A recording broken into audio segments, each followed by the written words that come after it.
Peace and high frequencies, everybody.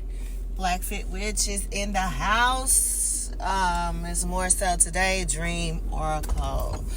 Happy New Year. First of all, Happy New Year. Happy New Year of the Wood Snake. So, I hope you all have been enjoying this New Year energy that we're just now tipping into. I did take this time today, Saturday, whenever you're watching this. This is Saturday, February the 1st. Also, happy February, happy Black History Month, or whatever else that may be important to you. Just first of this month, and Happy New Year. I took this time this afternoon. I slept in. I was listening to the Rod Hayes, talk with Black Magic 363 with Brother Rich, and it was never is it disappointing. And it also took me into the dream world, and it was amazing as usual. We have master teachers like Ryan Hayes to come through, and I've shared with you all this before, that I'll listen to several teachers that we have now and let them guide me into the dream realm and see what messages I receive from that, and I love it. I do want to share, before all of that happened, the dream that I had in the what's that sound? I'm trying to run over nothing.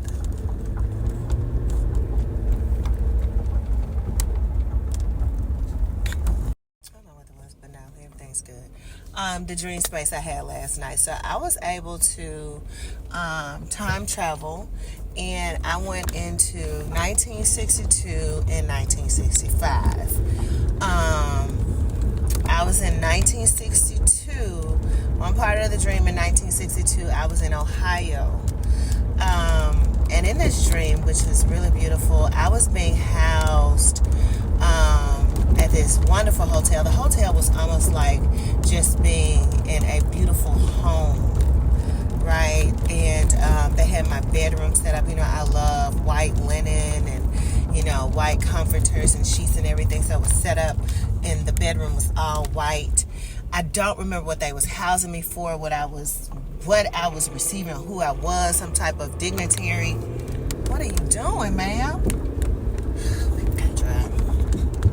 Some type of dignitary there. I'm not sure what I was, but I was well respected. I was in the newspaper.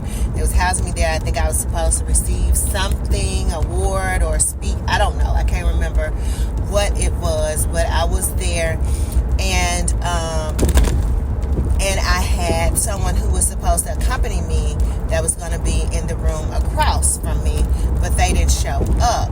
So that room was just empty. And I remember I had a friend of mine, she's retired military, but I remember I asked her to come down, and she just took over the room. Like, she didn't stay in the room with me. She just decided to take over the room that was next door. Ended up, she wasn't supposed to do that. They had, like, the police officers, like, come to get her, to escort her and take her to jail. I ended up having to talk to them to tell them, hey, don't do that.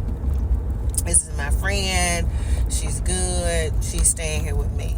So I remember looking out the window. This is one of the very important pieces to this dream. All of that kind of can be some fluff that you may want to, decipher out and share with me what you receive. But this is the biggest part.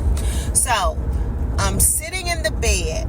In the bed, there's this window, this huge window in this room that I was being housed in. And the neighborhood was just beautiful, y'all. I mean, the neighborhood was just, oh my God, just what you would dream of, like in the 60s. It's just trees and birds chirping, and it was the middle of winter, so it was still a little snow on the trees, and it was just beautiful. And I remember just sitting there looking out the window, and I could feel it. It was like I could feel the energy of that time. It felt so good. That location felt so good and magical to me. And I remember my friend being there, and I shared with her. And so looking out that window and seeing that beautiful space, and I remember telling my friend, like, you know, hey, I want to live here. I want to live here. Like, I love this. I want to live here. And that, sitting there doing that, ushered me into another space of the dream, and still in the 60s. Now it felt like it may have been 1965. And I'm saying this because I remember the clothing, something in the newspaper, it's just all of that. This time I wasn't in Ohio, I was in Philadelphia. And so I don't know how, you know, what type of portal, whatever I went through, just looking out that window, that took me to 1965 Philadelphia. This time I was with another friend. Now she currently does live in PA, and she's pregnant. So I remember being ushered into 1965 in Pennsylvania with her. And we were with some other girls, and it felt as if this was like high school. Something felt like, you know, very younger high school girls that we were intermingling with, and we were like all about dressing to the nines and going out to events and things like that. It was all about, you know, just, you know, going out, getting ready for prom or some type of special dance. I'm not quite sure. And we would go out and we would go shopping. And I went out shopping with my friends. Like, we traveled there, but we didn't have everything that we wanted to go to this event or what we wanted to wear. And I remember there were some girls that they liked her, but they didn't like me. And I didn't know why, you know, the girls didn't like me. And I didn't even, like, put too much energy into it. I do recall in the dream that I had an awareness. My friend and I both had an awareness that we were from 2025 shot into 1965. We did have that awareness, and when we had conversations with these girls and other people, we tried to make sure that it didn't come up like we had time traveled and we had time jumped. So we didn't want anybody to, you know, feel any type of way or think anything about us time jumping and time traveling. I don't know. It was kind of like it's almost like you travel out of the country, but you don't want anybody to know that you're from another country. So if they don't suspect anything, you're good. That's kind of like what it was. And so we were time traveling. We were so impressed with the fashion of 1965. The petticoats and different things that you had to put under the dresses and the clothes, like, we loved that. We had some outfits that we had thrifted that we just believe were so cute. And we were going to an event, and just so happened, like, the men were enthralled with us. It was just like they were head over heels with us, and I guess because we came with a different type of mindset and energy that the other women didn't have from that time, which was very interesting and fun. But I remember having a conversation with my friend that I time traveled with, and I told her that I don't know why they don't like me, but it doesn't matter if they like me or not. Certain people aren't attracted to certain energies, and that's okay.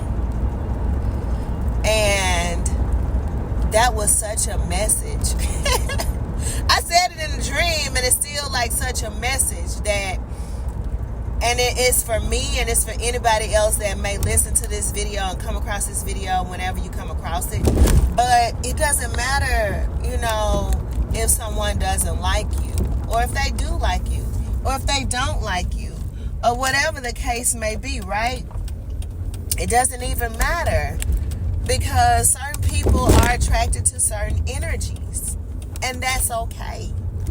The energy that you the energy that you may have may not be the energy that attracts the energy of someone else. And you may feel like, hey, they're this, they're that, or what's wrong with me, or what's wrong with them, and all of that. Like, don't put that much energy into it. Like, just know that here in this realm, there are certain people who are attracted to certain energies. And your energy may not be the energy that they're attracted to. And that is fucking K. That is really fucking K, right? We're not here to appease everybody. And it may not be anything that you did, and it may not be anything that they did. They're just not attracted to your energy. And you're not attracted to their energy, and that's okay. And so I had that epiphany in the dream, was like, it's just they don't like my energy. And that's what I love about, these various spaces we have now in these corners of the internet that we have, is that we can go and gravitate to people that we resonate with, and their energy is attracted to ours, and our energy attracts to them. It's almost like a magnet. And that's how it is in life. Like, we don't have to talk or have conversations or be in relationships with people that we don't resonate with. Like, you have a choice. If that's not someone that really you can't put your finger on it, but you just know, like, I just don't like their energy, don't try to force it.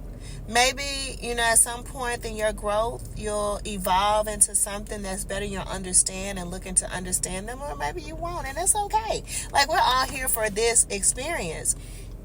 And so that was a message I received from the dream. And going back, I've cleaned up the house. I cleaned up I cleaned up and out my nook that I had for my altar. And I've cleaned it out because it sat there like almost 6-7 months without me touching it and cleaning it up. I don't think I've touched it since the spring to clean it out. And Source told me to clean it out completely, clean out that space completely, and to clean out my meditation pad, to sit my meditation pad back there. And when I'm ready to, light my incense or sit there in meditation in front of Ganesh, then I can. But there's no need to have all of this clutter here in this nook in your bedroom if you're not going to keep it up. If this is not something that is going to be a daily practice for you, and that's okay. As you've evolved in your walk, some of the things that I needed previously isn't needed anymore. Some of the things that I needed for my spiritual growth isn't needed anymore, and that's okay. And I was able to, store those things, put them up. If I ever want to come back to it, I can put those incense away. And then just have my meditation pad, my little Ganesh picture that I have there, and leave it at that. And it's simple, it's clean, and this year is more of a year of organizing and just being clean. All right, clean outwardly and clean inwardly. I told you I just got over the flu, which gave me an opportunity to just do fruits, water, and orange juice. And I'm feeling cleaner on the inside. I dropped 8 pounds, which is awesome during that time. I feel refreshed, I feel rejuvenated, and I feel ready for the new year. I do want to start sharing more of my dreams when time permits, but I don't force anything. So I hope you all received a message from what I shared. And as always, I leave you in peace and frequencies, everybody.